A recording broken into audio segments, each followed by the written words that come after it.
আজ 25শে মার্চ, মানব সভ্যতার ইতিহাসে কলঙ্কিত এক হত্যাযজ্ঞের দিন। 1971 সালের আজকের রাতে পাক হানাদার বাহিনী নিরপরাধ নিরস্ত্র ঘুমন্ত বাঙালির উপর নির্মমভাবে গুলি চালিয়ে হাজারো মানুষকে হত্যা করেছিল। 25শে মার্চ থেকেই এদেশের মানুষের সশস্ত্র প্রতিরোধ গড়ে তুলেছিল। 9 মাসের যুদ্ধের মধ্য দিয়ে স্বাধীন হয় বাংলাদেশ। মহান স্বাধীনতা দিবসের প্রাক্কালে আমি গভীর শ্রদ্ধার সঙ্গে স্মরণ করছি মহান মুক্তিযুদ্ধের বীর শহীদদের, যাদের প্রাণের বিনিময়ে আমরা স্বাধীন সার্বভৌম বাংলাদেশ পেয়েছি। 9 মাসের রক্তক্ষয়ী যুদ্ধে লক্ষ লক্ষ শহীদ ও 2 লাখ নির্যাতিত নারীর আত্মত্যাগ পৃথিবীর মানচিত্রে বাংলাদেশ নামে একটি স্বাধীন ভূখণ্ডের জন্ম দিয়েছিল। মুক্তিযুদ্ধের এই বীরদের প্রতি আমার সালাম। সেই সঙ্গে 24শে জুলাই অভ্যুত্থানে নিহত হাজারো শহীদ ও আহত, যারা বৈষম্য, শোষণ, নির্যাতন এবং নিপীড়নের বিরুদ্ধে বুক চিতিয়ে দাঁড়িয়েছিল, তাদের প্রতি সমগ্র জাতির পক্ষ থেকে আমি সশ্রদ্ধ সালাম জানাচ্ছি।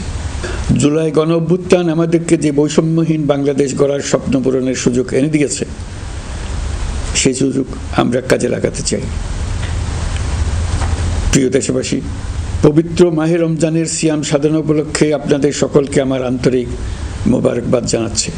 সেই সঙ্গে সকলকে জানাই পবিত্র ঈদ উল ফিতরের অগ্রিম শুভেচ্ছা। ঈদ মুবারক। এবারের ঈদ স্মরণীয়ভাবে আনন্দদায়ক হোক, এই কামনা করছি। বর্তমান সরকার দায়িত্ব গ্রহণের পর থেকেই দ্রব্যমূল্য নিয়ন্ত্রণে জোর ব্যবস্থা নিয়েছে। রমজান ও ঈদে বড় চ্যালেঞ্জ ছিল জিনিসপত্রের দামের লাগাম টেনে ধরা, বিদ্যুৎ সরবরাহ নিশ্চিত করা। এই রমজানে যাতে কোনো পণ্যের দাম বেড়ে না যায় এবং বিদ্যুৎ সরবরাহ যেন বিঘ্নিত না হয়, সেই জন্য আমরা সর্বোচ্চ চেষ্টা করেছি। রমজান মাস জুড়ে সরবরাহ চেনের প্রতিবন্ধকতা কঠোরভাবে প্রতিহত করতে সব ধরনের ব্যবস্থা আমরা নিয়েছি। দেশের সকল জায়গা থেকে খবর এসছে যে এই রমজানের দ্রব্যমূল্য আগের তুলনায় কমেছে, জনগণ স্বস্তি পেয়েছে। দাম নিয়ন্ত্রণে এই প্রচেষ্টা চলমান থাকবে। প্রিয় দেশবাসী, গত 16 বছরে শেখ হাসিনা যে ভয়াবহ লুটপাট কায়েম করেছিল, আপনারা সেটার ভুক্তভোগী ছিলেন। ছাত্র জনতার অভ্যুত্থানের মুখে তারা পালিয়ে যাবার সময় এক লণ্ডভণ্ড অর্থনীতি ঢেকে গেছে। এই পরিস্থিতিতে দায়িত্ব নেবার পর অর্থনীতি পুনরুদ্ধারের জন্য অন্তর্বর্তী সরকার নানা উদ্যোগ নিয়েছে। ব্যাংকিং খাতে শৃঙ্খলা ফিরেছে। ক্রমান্বয়ে অর্থনীতির অপরাপর সুযোগগুলো ইতিবাচক ধারায় ফিরতে শুরু করেছে। এই সরকারের সবচেয়ে বড় চ্যালেঞ্জ মূল্যস্ফীতি। ফেব্রুয়ারিতে মূল্যস্ফীতি 9.32% নেমে এসছে, যা 22 মাসের মধ্যে সর্বনিম্ন। আগামী জুন মাসের মধ্যে এটি 8%-এর নিচে নেমে আসবে বলে আশা করছি। দেশের ধ্বংসপ্রাপ্ত অর্থনীতিতে স্বস্তি এনে দিয়েছে আমাদের প্রবাসী ভাই বোনেরা। অন্তর্বর্তী সরকার দায়িত্ব নেবার পর থেকে রেমিটেন্স ধারাবাহিকভাবে বেড়েছে। ফেব্রুয়ারি মাসে রেমিটেন্স প্রবাহ রেকর্ড গড়েছে, প্রায় 25% বৃদ্ধি পেয়ে $2.5 বিলিয়ন পৌঁছেছে। রেমিটেন্স যোদ্ধারা আমাদের দেশের অর্থনীতি গড়ার বীর সৈনিক। তাদের জন্য প্রক্রিয়াগত যেসব বিষয় রয়েছে, সেগুলো সহজ করে দেওয়া আমাদের দায়িত্ব। তারা যেন ভোগান্তির শিকার না হন, দূতাবাস যেন ঠিকমতো কাজ করে, এটি নিশ্চিত করার জন্য আমরা ব্যবস্থা নিয়েছি। আগামী নির্বাচনে যেন তাদের ভোটাধিকার দিতে পারি, সেজন্য কাজ করছি। পলাতক সরকারের আমলে চট দখলের মতো দেশের ব্যাংকগুলো দখল করে নেওয়া হয়েছিল। আমানতকারীর টাকাকে তারা নিজেদের ব্যক্তিগত টাকায় রূপান্তরিত করে ফেলেছিল। অন্তর্বর্তী সরকারের অন্যতম কাজ ছিল ব্যাংকিং ব্যবস্থায় আস্থা ফিরিয়ে আনা, আমানতকারীর স্বার্থ রক্ষা করে নিয়ম শৃঙ্খলা প্রতিষ্ঠা করা, হিসাবপত্রে বিশ্বাসযোগ্যতা স্থাপন করা। ব্যাংকিং ব্যবস্থায় আস্থা প্রতিষ্ঠা করা গেছে। এর ফলে অর্থনীতিতে শৃঙ্খলা ফিরেছে। অন্তর্বর্তী সরকারের অর্জনগুলোর মধ্যে এটা ছিল খুবই গুরুত্বপূর্ণ। গত সরকারের লুটপাটের মহোৎসবে গত 15 বছরে $234 বিলিয়ন পাচার হয়েছে। এটা আমরা জানি। কত রকমভাবে পাচার হয়েছে তাও জানার বিষয়। অভিনব এক একটা পদ্ধতি ছিল।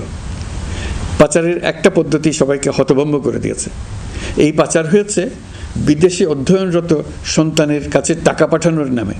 তিনি সন্তানের লেখাপড়ার জন্য এক সেমিস্টারের অর্থাৎ 3 মাসের খরচ বাবদ অফিসিয়াল ব্যাংকিং চ্যানেলে পাঠিয়েছেন $3,33,00,000, অর্থাৎ প্রায় 400 কোটি টাকা। পাচারের এর চাইতে বেশি তাক লাগানো পন্থা আর কি আছে, তার কোনো সীমা আছে বলে আমার মনে হয় না। আইন, নিয়ম, নীতির জায়গায় যখন হরিলুট প্রতিষ্ঠিত হয় তখন এমন সব কিছুই সম্ভব। এই অর্থ পাচারকারীদের দ্রুত আইনের আওতায় নিয়ে আসার লক্ষ্যে ইতিমধ্যে আন্তর্জাতিক তৎপরতা জোরদার করা হয়েছে। প্রিয় দেশবাসী, অন্তর্বর্তী সরকার পৃথিবীর বিভিন্ন দেশের শীর্ষস্থানীয় বিনিয়োগকারীদের সঙ্গে নিয়মিত বৈঠক করে যাচ্ছে।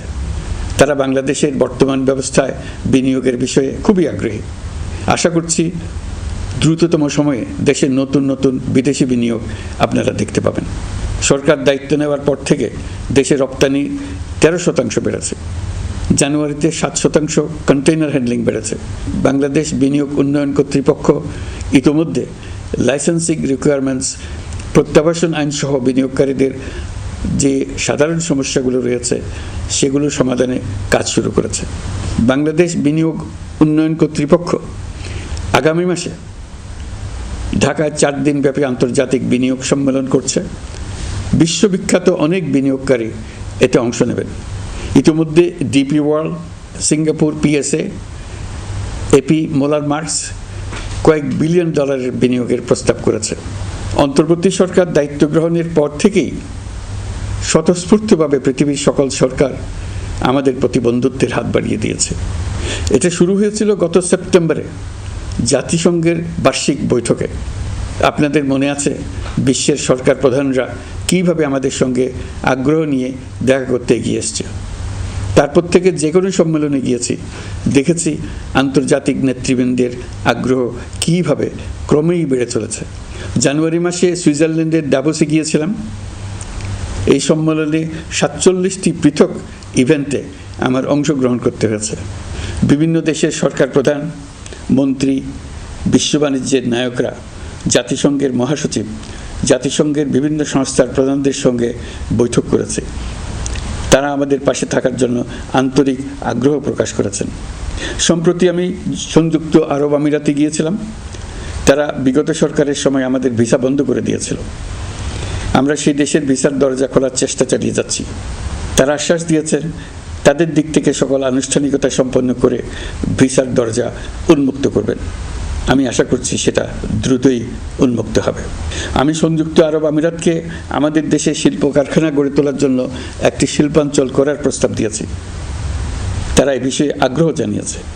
শিল্পাঞ্চলে 2টি কাজ দিয়ে তারা শুরু করবে, এই জন্য কথাবার্তা শুরু হয়েছে। প্রথমে মুসলিম বিশ্বে সরবরাহের জন্য একটি হালাল গোশত প্রক্রিয়াজাত করার কারখানা করবে। এরপর মৎস্য প্রক্রিয়াজাতকরণের জন্য কারখানা স্থাপন করবে। তারা আমাদের নতুন সামুদ্রিক বন্দর পরিচালনা করার জন্যও আগ্রহ জানিয়েছে। প্রিয় দেশবাসী, বিশ্ব মানচিত্রে বাংলাদেশকে অনন্য উচ্চতায় নিয়ে যাওয়া আমাদের অন্যতম লক্ষ্য। এই লক্ষ্যে আমরা আসিয়ানের সদস্য হিসেবে যোগদান করার বিষয়ে আগ্রহের কথা জানিয়েছি। এই বছরের শুরু থেকেই মালয়েশিয়া আসিয়ানের চেয়ারম্যানের দায়িত্ব গ্রহণ করেছে। মালয়েশিয়ার মাননীয় প্রধানমন্ত্রী আনোয়ার ইব্রাহিমের সঙ্গে এই বিষয়ে কথা হয়েছে। তিনি আমাদের আবেদনের প্রতি সমর্থন জানিয়েছেন, আমাকে মালয়েশিয়া সফরের আমন্ত্রণ জানিয়েছেন। আমি এই আমন্ত্রণ গ্রহণ করেছি। মালয়েশিয়া রোহিঙ্গা সমস্যা সমাধানের জন্য জাতিসংঘের সম্মেলন আয়োজনের দায়িত্ব নিয়েছে। আমাদের দেশ থেকে শ্রমিক নিয়ে যাবার ব্যাপারে যে সমস্ত সমস্যার সৃষ্টি হয়েছিল সবগুলো সমাধানের জন্য আন্তরিকভাবে তারা কাজ করছে। আগামীকাল 4 দিনের সফরে আমি চীন যাচ্ছি। প্রেসিডেন্ট শি জিনপিংয়ের সঙ্গে আমার বৈঠক হবে। চীনের বড় বড় ব্যবসায়িক প্রতিষ্ঠানের সিইওদের সঙ্গেও বৈঠক করব। পৃথিবীর সর্ববৃহৎ চাইনিজ সোলার প্যানেল নির্মাতা প্রতিষ্ঠান লংজি বাংলাদেশে কারখানা স্থাপনের আগ্রহ জানিয়েছে। আমরা তাদের সঙ্গে কাজ করছি। এছাড়া প্রযুক্তিগত সহায়তা, মেডিকেল সহায়তা, স্বল্প মূল্যে চিকিৎসা সহ অন্যান্য বিষয়ে আলোচনা হবে। তারা আমাদের দেশ থেকে আম, কাঁঠাল ও পেয়ারা আমদানি করতে চায়। এটা খুব দ্রুতই শুরু হবে।